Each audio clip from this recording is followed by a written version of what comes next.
6वी zoom मराठीमध्ये मी सावी तुमचं खूप खूप मनापासून स्वागत करते। आज आपण साबुदाणा जराही न शिजवता प्रत्येकाला अगदी सहज बनवता येईल अशी साबुदाणा कुरडई कशी करायची हे बघतोय। खूप सोपी रेसिपी आहे। व्हिडिओ कुठे स्किप न करता अगदी शेवटपर्यंत पहा आणि रेसिपी तुम्हाला कुठल्याही क्षणी थोडी जरी आवडली तर रेसिपीला लाईक आणि चॅनलला सबस्क्राईब करायला अजिबात विसरू नका। चला तर मग आता वेळ न घालवता लगेच रेसिपीला सुरुवात करूयात। सुरुवातीला आपण साबुदाणा भिजत घालूया। त्यासाठी एका मोठ्या पातेल्यामध्ये आपल्याला एक मोठी वाटी भरून साबुदाणा घालायचा। साबुदाण्याचं वजनी प्रमाण म्हणाल तर 500 ग्राम म्हणजेच अर्धा किलो इतकं आहे। आता यामध्ये भरपूर पाणी घालायचं आहे आणि हा साबुदाणा 2-3 पाण्याने स्वच्छ धुवून घ्यायचा आहे। साबुदाण्याचं प्रमाण तुम्ही किलोमध्ये जरी घेतलं असलं तरीसुद्धा तुम्हाला हा साबुदाणा एखाद्या भांड्याने, ग्लासने किंवा वाटीने मोजून घ्यायचा आहे, म्हणजे आपल्याला पुढची प्रोसेस करायला अगदी सोपं पडतं। साबुदाणा स्वच्छ धुवून घेतल्यानंतर त्यामध्ये आपल्याला आता साबुदाणा बुडेल इतपत पाणी घालायचं आहे। साबुदाणा आपण ज्या भांड्याने मोजला होता त्याच भांड्याने यामध्ये मी पाणी देखील घातलेलं आहे। पहा, अर्धा इंच पाणी साबुदाण्याच्या वरती राहील इतपत पाणी आपल्याला यामध्ये घालायचं आहे। तर या भांड्याने मला पाऊण भांडं साबुदाणा भिजवण्यासाठी पाणी लागलेलं आहे। आता आपण यावरती झाकण ठेवायचं आहे आणि हा साबुदाणा 8 तास भिजण्यासाठी असाच साईडला ठेवून द्यायचा आहे। 8 तास झालेले आहे तर तुम्ही पाहू शकता साबुदाणा आपला अगदी छान फुलून आलेला आहे। साबुदाणा मी तुम्हाला बोटाने मॅश करून सुद्धा दाखवते, म्हणजे तुमच्या लक्षात येईल की साबुदाणा आपला कितपत भिजलेला आहे। पहा, बोटाने अगदी सहज साबुदाणा मॅश होते, म्हणजे आतपर्यंत आपला साबुदाणा परफेक्ट भिजलेला आहे। तुमचा साबुदाणा जर मॅश होत नसेल बोटाने तर तुम्हाला एक आणखी काम करायचं आहे। या साबुदाण्यावरती थोडंसं पाणी शिंपडायचं आहे आणि आणखी 1 तास हा साबुदाणा असाच भिजण्यासाठी साईडला ठेवून द्यायचा आहे। तर इथे तुम्ही पाहू शकता साबुदाणा मी अगदी छान सुटसुटीत करून घेतलेला आहे। आता गॅसवरती पातेलं ठेवायचं आहे आणि त्यामध्ये आपण ज्या भांड्याने साबुदाणा घेतलाय त्याच भांड्याने 2 भांडे पाणी घालायचं आहे। आता चवीपुरतं मीठ घालून या पाण्याला मस्त खळखळून उकळी येऊ द्यायची आहे।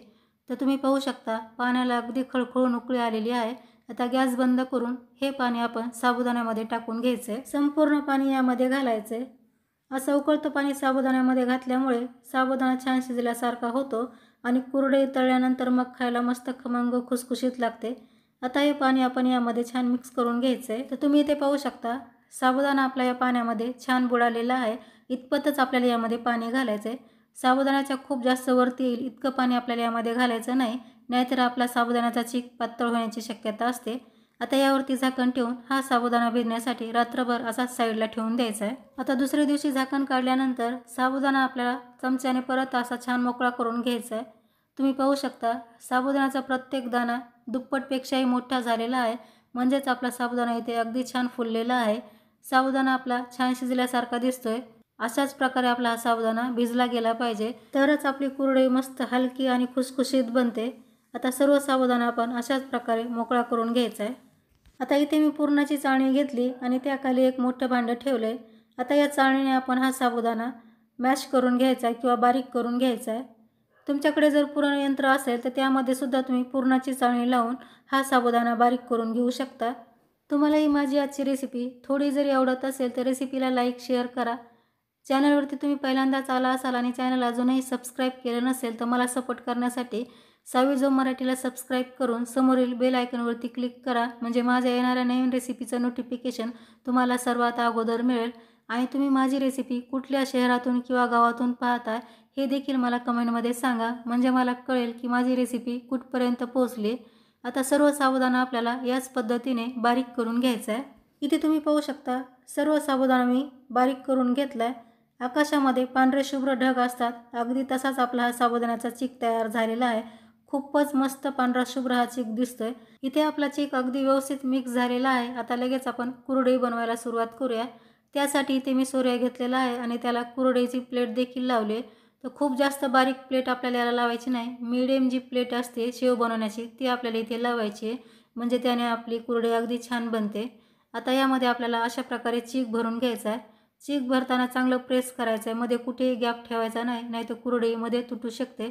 आणि काठापर्यंत हा चीक भरायचा नाही, थोडासा सूर्य बंद करण्यासाठी आपल्याला जागा रिकामी ठेवायची आहे। आणि अशा प्रकारे आपल्याला पॉलिथिन शीटवरती कुरडई बनवून घ्यायची आहे। पॉलिथिन शीटला मी अगोदर थोडंसुद्धा तेल लावलेलं नाही।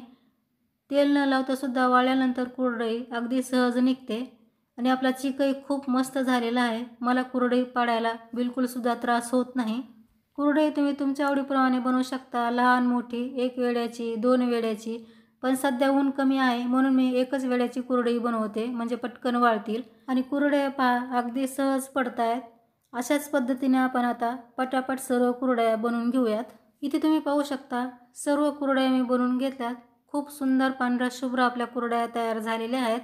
वरती बनवायला मला थोडासा प्रॉब्लेम येत होता म्हणून मी पॉलिथिन शीट खाली अंथरून घेतली आणि सर्व कुरडया मग मी नंतर खालीच बनवून घेतल्या. आणि तुम्ही पाहू शकता अर्धा किलो साबुदाण्यापासून भरपूर आपल्या कुरडया तयार झाल्यात.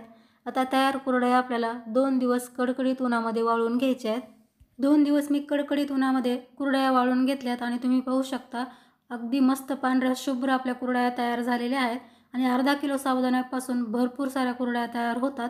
वाळल्यानंतर सुद्धा तुम्ही पाहू शकता खूप सुंदर आपली कुरडई तयार झालेली आहे आणि अगदी कुरकुरीत मी वाळवून घेतलेली आहे, जेणेकरून आपली कुरडई जास्त दिवस टिकेल. आता या कुरडया मी तुम्हाला तळून देखील दाखवते. त्यासाठी इथे मी अगोदर तेल गरम करायला ठेवलं होतं. तेल कडकडीत गरम करून झाल्यानंतर गॅस आपल्याला मिडियम करायचा आहे आणि त्यामध्ये अशा प्रकारे कुरडई तळून घ्यायची. तुम्ही पाहू शकता तळल्यानंतर कुरडई दुपटीपेक्षाही जास्त मोठी झालेली आहे. आता अशाच प्रकारे मी आणखी काही कुरडया तुम्हाला तळून दाखवते. तुम्हाला माझी आजची रेसिपी थोडी जरी आवडली असेल तर रेसिपीला लाईक शेअर करा.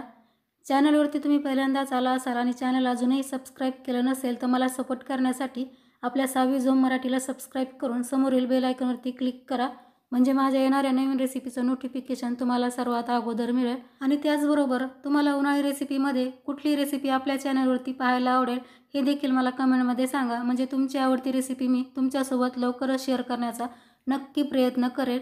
आता याचप्रमाणे मी आणखी काही कुरडया तळून घेते. तर तुम्ही पाहू शकता कुरडया मी तळून घेतल्यात आणि खूप मस्त आपल्या या कुरडया तयार झालेल्या आहेत.